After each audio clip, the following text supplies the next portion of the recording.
Mesdames et messieurs, bonjour, bonsoir. Je suis PF pour LTLT Lakers tout le temps, la chaîne francophone des Lakers. Aujourd'hui, c'est jour de match. Les Lakers sont sur le deuxième match face à Oklahoma City. Et il y aura des surprises ce soir, puisque les Lakers doivent prendre ces matchs avec beaucoup de stratégie. Il ne reste plus que 4 matchs pour la fin de la saison régulière. Et les Lakers doivent bien manager ces 4 matchs afin de garder la 3e place. Nous allons en parler dans cette vidéo. Que doivent faire les Lakers lors de ces 4 derniers matchs et quelles sont les chances de les gagner? Lakers tout le temps, c'est tout de suite. Step 1, wake up early, gonna rise with the sun. Step 2, get some good, some food in you. Step 3, think real hard about what you wanna be. Step 4, fuck everybody, just do your thing. Wake up, today's gonna be a good day. Wake up, today's gonna be a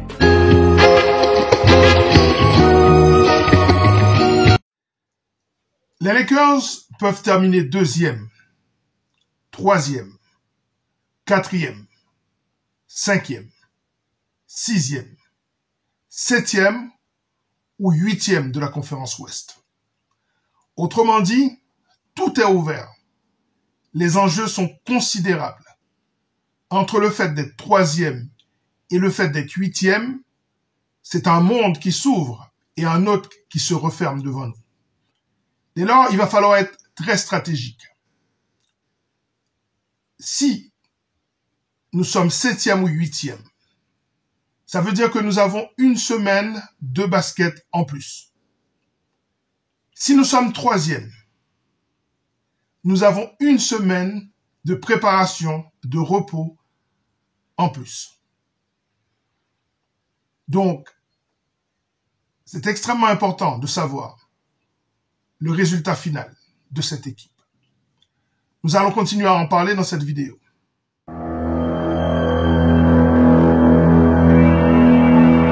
Vous l'avez bien compris, le meilleur scénario possible, c'est de terminer 3e. Et pour ce faire, les Lakers doivent gagner 2 de leurs 4 matchs, obligatoirement, en fonction du résultat des autres, bien sûr. Mais selon toute vraisemblance, pour se qualifier, pour prendre la 3e place plus tôt, les Los Angeles Lakers doivent gagner 2 de leurs 4 matchs. 50% de victoires sur le reste de la saison régulière. Faisable. Mais vous allez voir que c'est quand même très compliqué. Alors pourquoi 2 victoires suffisent? Parce que les Lakers ont le tiebreaker sur toutes les équipes qui sont derrière eux. Les Lakers n'ont pas le tiebreaker face à OKC, puisqu'ils sont à 1-1, et que OKC est premier de la conférence Ouest, et a fortiori premier de leur division.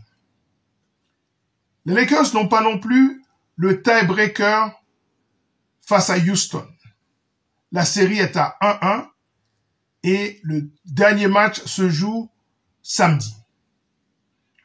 Et comme Houston est premier de sa division, quoi qu'il arrive, s'ils terminent devant les Lakers ou à égalité, ils auront le tiebreaker. En revanche, nous avons le tiebreaker face à toutes les autres équipes qui nous poursuivent. Sauf Dallas, éventuellement, si Dallas arrive à nous battre demain.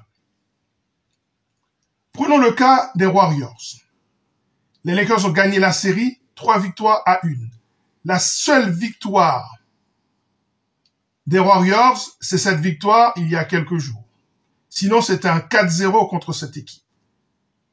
Pas mal quand même, quand on connaît toutes les difficultés qu'on a eues, les changements, les blessures, le load management, le trade de Luka, la blessure avant d'Anthony Davis. Eh bien, savoir que les Lakers ont le tiebreaker face à toutes ces équipes, c'est déjà en soi un exploit. Les Timberwolves, 2-2 pendant la saison. Mais les Lakers ont le tiebreaker puisqu'ils seront leaders de leur division et que forcément, Minnesota ne le sera pas puisque OKC sera de toute façon devant Minnesota. Prenons Denver, 2-2. Le même scénario. Les Grizzlies de Memphis, 3 victoires à 1 pour les Los Angeles Lakers. Les Clippers, 3 victoires à 1 pour les Los Angeles Lakers. Donc, autrement dit, les Lakers ont un avantage. C'est presque un match en plus, une victoire en plus face à toutes ces équipes. Voilà pourquoi 2 victoires suffisent pour accrocher la 3e place.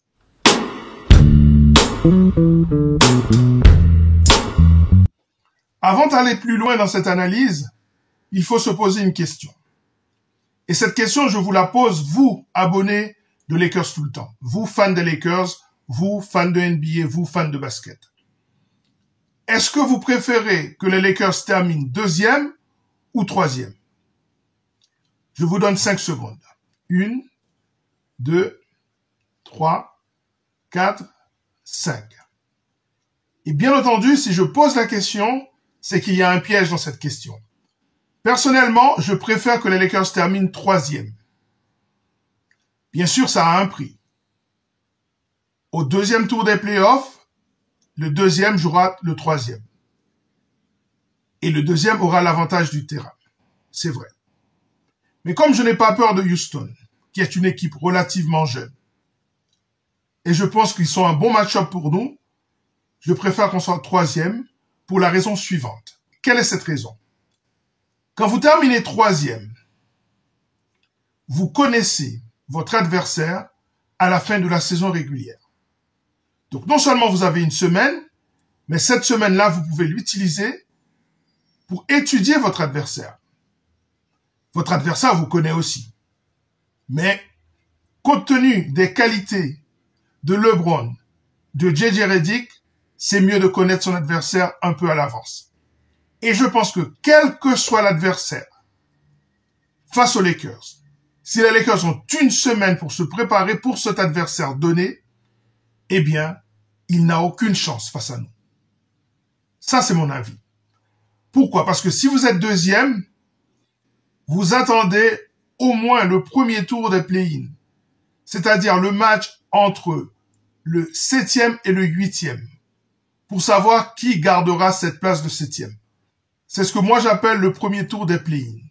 Donc le 7e sera connu au bout du premier match de play-in. Donc ça fait un avantage pour celui qui est 3e, qui connaît déjà le 6e. Alors que le 2e doit attendre le premier tour des play-in pour connaître son adversaire.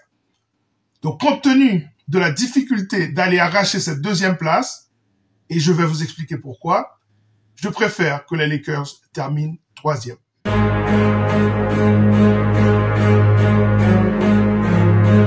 Les Lakers jouent ce soir face à OKC, sur le terrain d'OKC. Demain soir, ils sont à Dallas, dans un back-to-back extrêmement compliqué, vous êtes d'accord. Ensuite, ils vont à Houston, dans la nuit du vendredi à samedi, pour terminer dans la nuit du samedi à dimanche sur le terrain de Portland. Autrement dit, les Lakers ont terminé par 2 back-to-back et compte tenu des problèmes de blessures, de fraîcheur, de l'âge de LeBron, vous comprenez que ce calendrier est particulièrement relevé. C'est pour ça que les Lakers sont l'équipe avec le calendrier le plus difficile de cette fin de saison.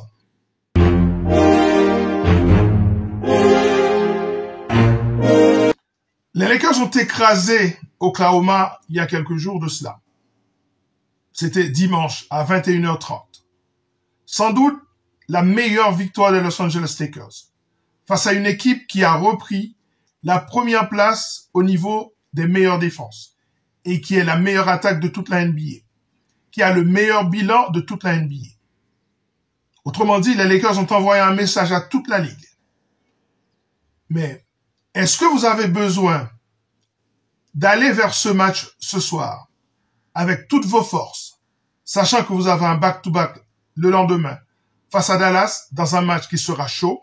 Eh bien, c'est sans doute la stratégie à laquelle pensent les Lakers ce soir, puisque quand on lit le rapport des blessés, on se rend compte que Rui Hachimura est out pour ce soir, le Big Three est en doute pour ce soir, y compris Gabe Vincent et Dorian Finney-Smith.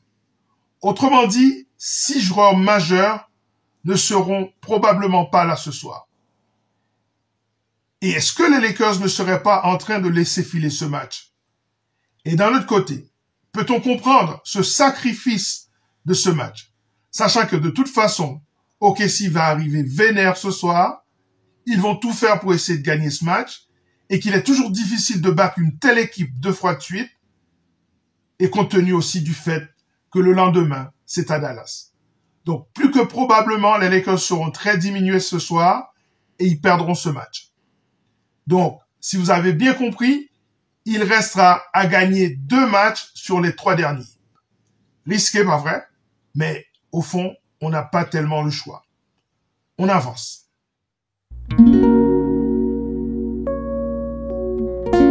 Parce qu'au fond, il faut gagner à Dallas. Et c'est ça qui est extraordinaire dans la NBA. Chaque année, les scénarios se mettent en place et vous voyez que les choses s'imbriquent naturellement et le suspense est toujours là. Les enjeux sont toujours extraordinaires. Qui aurait pu parier que les Lakers allaient jouer leur 3e place à Dallas? Et que, comme par hasard, Anthony Davis est de retour. Daniel Gafford est de retour. Derek Lively est de retour. PJ Washington est de retour. Bon, il manque toujours Kyrie Irving, mais ça, malheureusement, c'est la malchance du joueur. En tout cas, demain, les Lakers seront opposés aux Dallas Mavericks. On sait que Luka sera là. Ce match sera sans doute l'une des plus grosses audiences de la saison et il faudrait que les Lakers gagnent ce match. D'où le fait de reposer ce soir la plupart des joueurs qui ont des petits bobos à gérer pour qu'ils soient frais et qu'ils aillent gagner ce match sur un parquet extrêmement hostile. Donc, je vois demain un match très engagé, un match épique, un match émotionnellement très compliqué pour Luka Doncic qui retourne pour la première fois sur son parquet, dans son jardin, et en face, un Anthony Davis qui est toujours vénère d'avoir été tradé, parce que personne n'aime être tradé, surtout personne n'aime quitter Los Angeles. Eh bien, ce match va sentir la poudre et les Lakers doivent tout mettre dans une ambiance de play-off pour l'emporter. Ce sera un grand test.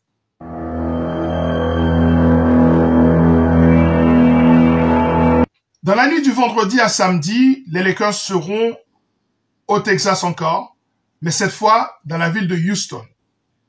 Les Lakers qui viennent de battre les Houston Rockets il y a de ça une semaine seront sans doute face à une équipe qui se sera déjà qualifiée, puisque il suffit que les Lakers perdent ce soir pour que Houston assure sa 2e place. Dès lors, ils n'auront rien à jouer. Peut-être qu'ils reposeront, eux aussi, dans l'optique des playoffs, leurs joueurs majeurs. Donc, ça ressemble à une victoire des Los Angeles Lakers quand même, dans un contexte difficile où des jeunes joueurs vont essayer de donner le meilleur d'eux-mêmes afin d'arracher leur place dans la rotation des playoffs. Mais au bout du bout, dans un match engagé où les Lakers doivent gagner, je les vois remporter ce match.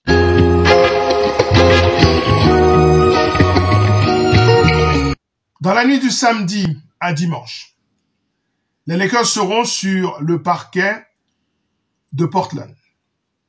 Ceux qui connaissent la NBA, qui connaissent les Lakers, ils savent que c'est toujours un endroit où il est difficile pour nous de gagner. Toujours. Même de l'époque de Kobe, même de l'époque de Shaq, même de l'époque de Magic Johnson. Les Portland Trail Blazers ont privé les Lakers de plusieurs finales NBA avec Magic Johnson, notamment celle de 89 et celle de 90. Ça a toujours été difficile d'aller gagner sur ce parquet. Certes, les Trail Blazers seront en back-to-back aussi, puisque plus que probablement ils seront éliminés de toute compétition la veille, puisqu'ils seront opposés aux Warriors de Golden State. Donc a priori, cela s'appelle une victoire en plus pour les Los Angeles Lakers. Donc récapitulons. Défaite ce soir, défaite stratégique ou défaite de calendrier comme j'aime bien les appeler. On gagne ensuite à Dallas dans un match éprouvant. Houston étant qualifié ne joue pas grand-chose pour ce match à domicile dans la nuit du vendredi à samedi. Ça fait aussi une victoire pour les Los Angeles Lakers.